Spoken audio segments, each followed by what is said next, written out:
C'est un partenariat qui est signé entre la Fédération française de foot et le ministère de l'Éducation nationale, qui vise à promouvoir l'activité foot dans les écoles. Donc c'est une opération qui s'adresse essentiellement au cycle 2, cycle 3. Et donc il y a un double volet, à la fois culturel et sportif.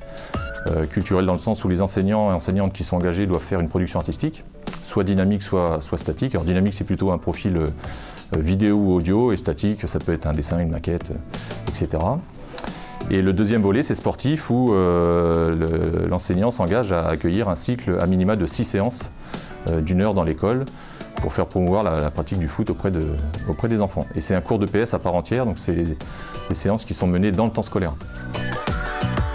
C'était surtout à la base justement pour faire découvrir le foot en lui-même à l'école et pour justement différencier la pratique qu'ils peuvent avoir en fait en club, parce que beaucoup de conflits apparaissent dans la cour de récréation par rapport au football, etc. Donc ça me paraissait intéressant de leur faire découvrir voilà, ce projet-là. Et puis également il y avait un autre axe qui m'intéressait, l'axe culturel que propose le projet, donc autour voilà, d'une production art plastique avec les enfants.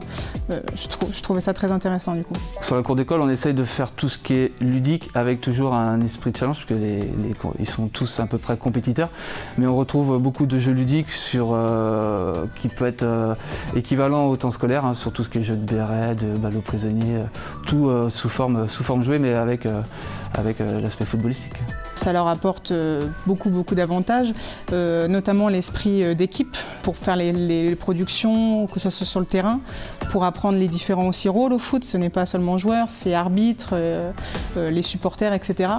Et puis il y a des enfants qui ont déjà des préjugés sur ce sport, donc aussi leur faire découvrir un autre côté de ce sport via ce projet. Il faut qu'ils travaillent ensemble, qu'ils construisent le projet ensemble. On s'entraîne ensemble, on fait des petites pièces de théâtre, puisque moi le projet je le fais sous forme dynamique. Donc oui, vraiment, ils s'entraînent vraiment tous ensemble et c'est appréciable. Alors, le contenu des séances, on est plus sur de la forme jouée dans la cour d'école, hein, puisqu'ils disposent de peu de temps.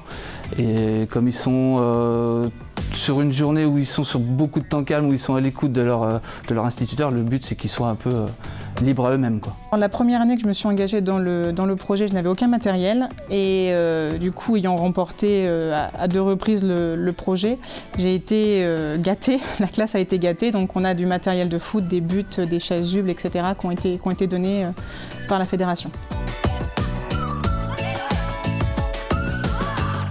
Les écoles, là aujourd'hui, on est à peu près une trentaine là, pour l'instant qui sont engagées.